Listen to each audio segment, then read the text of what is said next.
ओम श्री गणेशाय नमः। ओम नमो भगवते वासुदेवाय।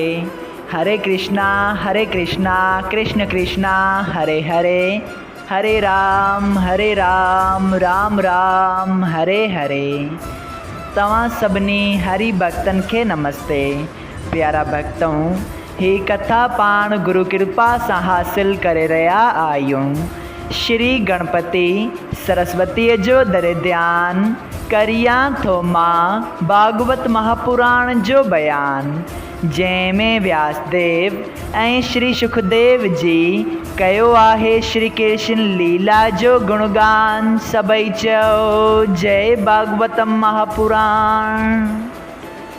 प्यारा भक्तों, कल कथा में पाण श्रीमद् भागवत महापुराण साहिब जे 11 स्कंद जे 3 अध्याय जे बे भाग में ॾिठो त राजा परीक्षित के श्री सुखदेव जी वासुदेव जी के नारद मुनि जी वो ज्ञान ॿुधाइनि पिया जेको राजा जनक के नवन जोगेश्वरन ॿुधायो हो। ऐं उन में पाण ॾिठो त राजा जनक नवन योगेश्वरन का नमूननि जा सवाल कनि था, जेके इन इंसानी देह ऐं ज्ञान बाबति हुआ। ऐं रकेश्वरन उन्हनि जा जवाब तमामु सुठे अंदाज में ज्ञानी नमूने सां ॾिना। सबई चओ जय श्री कृष्णा। अचो त प्यारा भक्तों, अॼु पाण श्रीमद् भागवत महापुराण साहिब जे 11 स्कंद जो 4 अध्याय शुरू करे रहिया आहियूं, जंहिंजो नालो आहे अवतारनि जी कथा।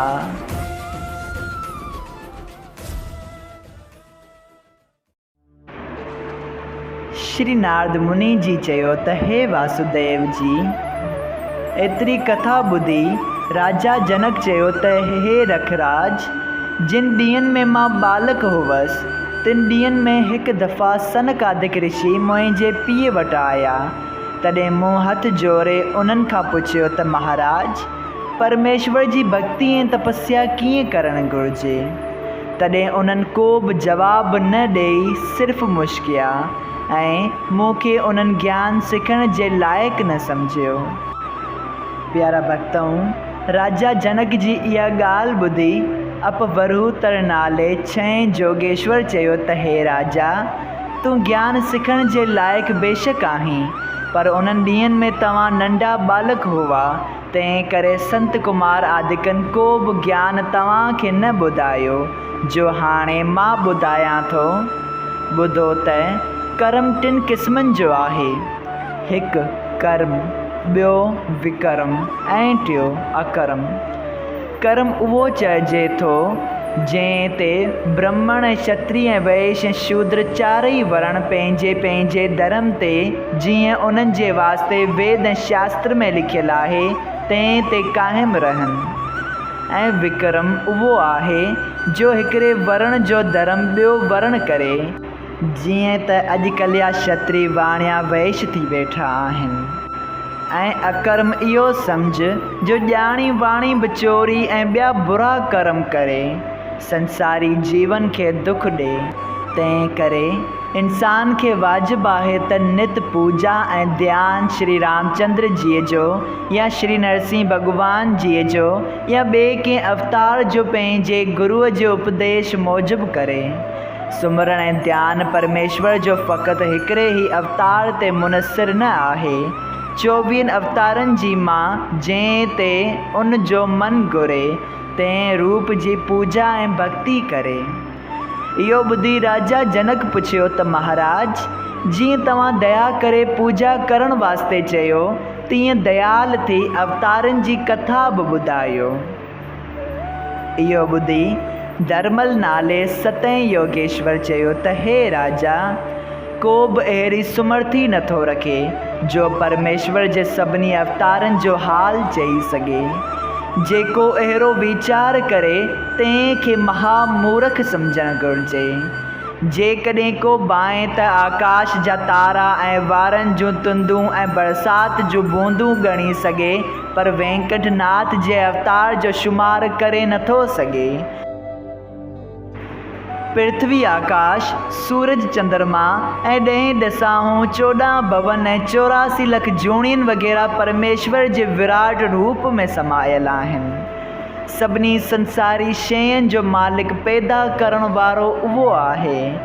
जॾहिं विराट रूप जे धन मां कमल जो गुल निकितो तॾहिं उन गुल मां ब्रह्मा जी पैदा थियो, जंहिं 3 लोक पैदा कया ऐं परमेश्वर नर नारायण जो अवतार वठी बद्री कीदार में उन वास्ते तपस्या वेठो करे त संसारी माण्हू बि उनखे ॾिसी परमेश्वर जो सुमरन ऐं ध्यानु करे भवसागर पार लंघे पार वञनि। जॾहिं राजा इंद्र खे त्रिभुवन पतीअ जी महिमा ॼाणण करे डपु थियो त ही मुंहिंजे इंद्रासन वठण वास्ते तपस्या करे थो, तॾहिं उन परमेश्वर जे तप में भंग विझण वास्ते कामदेव ऐं बसंत रुत थधी ऐं ख़ुशबूदार हवा 10 अप्सराइनि खे उते मोकिलियो, जे सभई अची नर नारायण जी तपस्या करण वारे हंधि पहुता ऐं बसंत रुत हिकिड़ो बाग़ तमामु चङनि फुलनि ऐं भोग विलास जी सभु सामान समेत उते प्रगट कयो। निर्मल ऐं सुगंध भरियल हवा लॻी ऐं उन बाग़ में अप्सराऊं नाच करण लॻियूं। तॾहिं नर नारायण जंहिंजो मुखारवंद सूर्य खां बि वधीक चमकंदड़ हो, तंहिं जीअं अखि खणी उन्हनि ॾांहुं ॾिठो तीअं कामदेव ऐं ॿिया डप खां सुकिजी पिया ऐं मन में चवण लॻा त ईअं न थिए जो ही महात्मा पुरुष असांखे श्राप ॾेई भस्म करे छॾे। इहो हाल उन्हनि जो ॾिसी त्रिभुवन पति अंतर्यामी खिली कामदेव ऐं ॿियनि खे चयो, तव्हां न ॾिजो, उन में तव्हांजो को बि ॾोह कोन्हे। इंद्र तव्हांखे पंहिंजे राज खसजण जे डप खां हिते मोकिलियो आहे, पर मां इंद्रलोक जी का बि तमन्ना नथो रखां।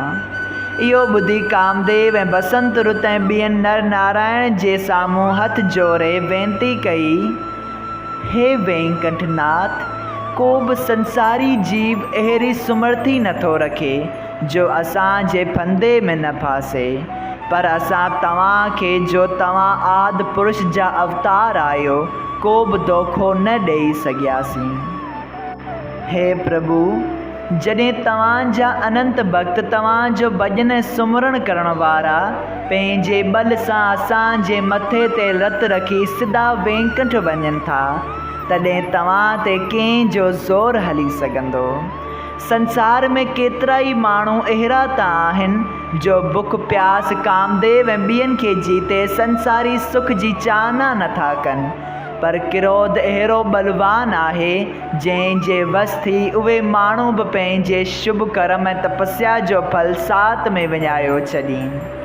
पर तव्हांखे क्रोध न हुअण करे तव्हांजी भक्ति ऐं प्रीत करण वारो काम ऐं क्रोध जे बि वस नथो थिए, तंहिं करे असां जूं 1000 ॾंडवत तव्हांखे आहिनि। सभई चओ जय श्री कृष्णा।